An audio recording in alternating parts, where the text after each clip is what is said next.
Do you remember Faisal Shahzad, the man behind the failed Times Square bombing? Well, did you know when he was sentenced to life, he boldly declared he'd sacrifice 1,000 lives, staring down the courtroom? What does it say about a person when the courtroom delivers the harshest punishment possible, and instead of fear or remorse, they smile, laugh, or show no emotion at all? In this video, we look beyond the verdict to ask a chilling question.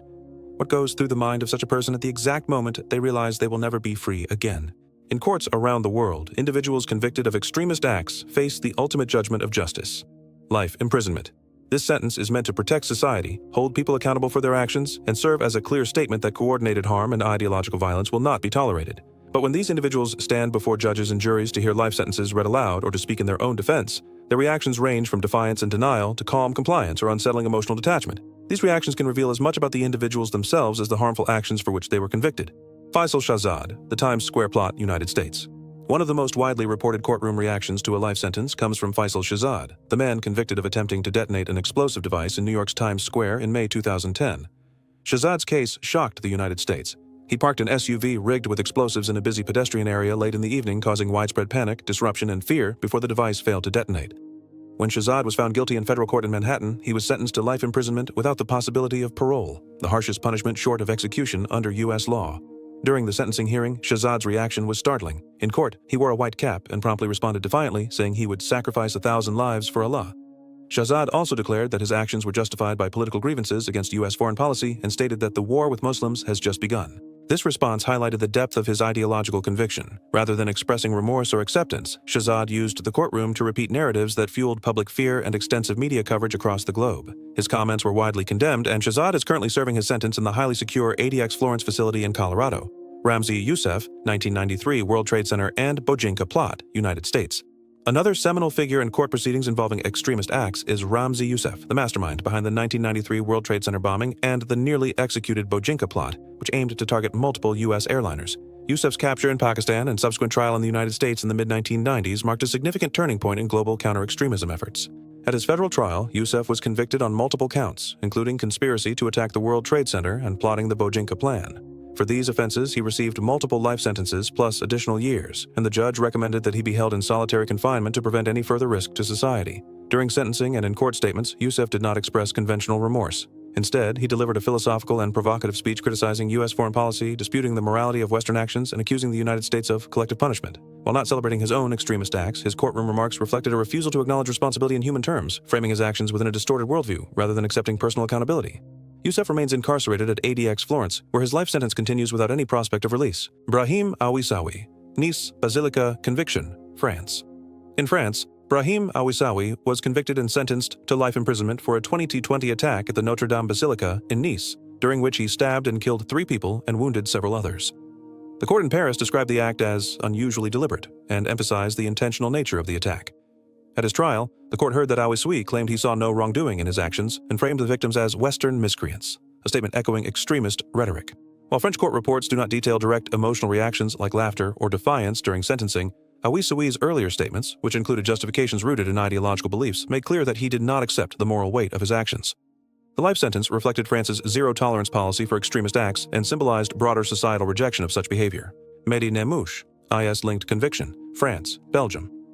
In a high-profile European case, Mehdi Nemmouche and co-defendants were tried in Paris for their roles in the abduction, torture, and killing of hostages in Syria on behalf of the Islamic State. Nemmouche, previously convicted for the 2014 Jewish Museum attack in Brussels, received a life sentence with a mandatory minimum term. What makes this case particularly instructive is Nemmouche's courtroom behavior. Instead of expressing remorse, he used his final statements to defend his actions, delivering an extended address full of anti-Western and anti-American rhetoric. His statements intertwined ideological beliefs with broader geopolitical commentary, attempting to justify past behavior as resistance rather than criminal conduct. This demonstrates how some individuals use sentencing hearings not to repent but to propagate their ideology, forcing the court and the public to confront the unrepentant mindset behind extremist acts. Saifur Rahman, Mohammad Saif, Salman, and Sarwar Azmi, Jaipur conviction, India. In India, a special court in Jaipur sentenced 4 men to life imprisonment for their involvement in the 2008 Jaipur serial bombing, a coordinated attack that caused widespread disruption and significant loss of life. The attack remains one of the most serious incidents in the region, and the court's verdict reflected the severity of the crime. Observers were struck not only by the nature of the offenses but also by the convicts' behavior during sentencing. As the judge announced the life terms, the four men reportedly smirked and laughed, showing a striking lack of remorse for their actions. At one point, one of the defendants even gestured to onlookers and smiled for cameras while being escorted from the courtroom, drawing shock and anger from victims' families and the public. The defendant's lawyer attempted to argue for their innocence using poetic appeals and character arguments, but the court firmly dismissed these defenses, emphasizing the strength of the evidence and the gravity of the crime. The case highlights how some individuals can treat the judicial system with contempt, compounding the trauma for affected families and communities. It underscores the importance of a strong legal response to serious offenses and the role of the judiciary in delivering justice, deterring future crimes, and upholding public safety and social order. Nnamdi Kanu, separatist conviction, Nigeria. In November 2025, Nigerian courts sentenced Nnamdi Kanu, the leader of the Indigenous People of Biafra, IPOB, to life imprisonment. He was found guilty of inciting violence, giving orders that disrupted public order, and providing guidance related to the construction of dangerous devices. The verdict marked a significant moment in Nigeria's ongoing efforts to address separatist movements and maintain national security. Kanu's response to the sentence was one of outright rejection. He dismissed his legal team, declined to follow conventional defense strategies, and openly questioned the legitimacy of the trial proceedings. His actions sparked varied reactions among observers. Some interpreted his behavior as a form of political protest, framing it as resistance against a legal system he did not recognize as impartial. Others viewed it as continued defiance, noting that the verdict was supported by extensive evidence, including detailed witness testimony. The case drew attention both nationally and internationally, highlighting the complex tensions between civil liberties, political expression, and the enforcement of law and order. It also emphasized the challenges Nigerian authorities face in responding to movements that challenge the state, while seeking to maintain public safety and uphold judicial processes. The sentencing of Kanu has become a focal point for discussions about governance, accountability, and the rule of law in Nigeria. Jamaat al-Mujahideen, Bangladesh; JMB, convicts, India. In late 2025, a special court in Kolkata sentenced 5 individuals linked to the Bangladesh-based extremist organization JMB to life imprisonment. The case centered on a cross-border plot aimed at carrying out coordinated attacks in India. Investigations revealed that the convicts had entered the country with the intention of setting up sleeper cells and executing large-scale harmful acts.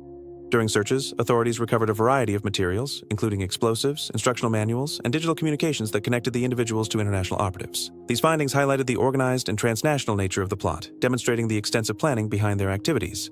While the courtroom remained calm during proceedings, the severity of the sentences conveyed a clear and firm message. Coordinated extremist actions, particularly those with international links, will face the strictest legal consequences under Indian law. Legal experts noted that the case underscores the broader global challenge of addressing organized extremist networks. It emphasizes the need for strong international cooperation, intelligence sharing, and legal coordination to ensure accountability and protect public safety. The verdict reflects India's commitment to combating such threats and serves as a deterrent to others considering similar plots. Overall, the case highlights the critical role of judicial systems in maintaining security, upholding the law, and reinforcing the importance of collective efforts in addressing transnational extremist activities. If you believe stories like these deserve depth, truth, and responsibility, subscribe to the channel and stay with us as we uncover the realities behind the headlines.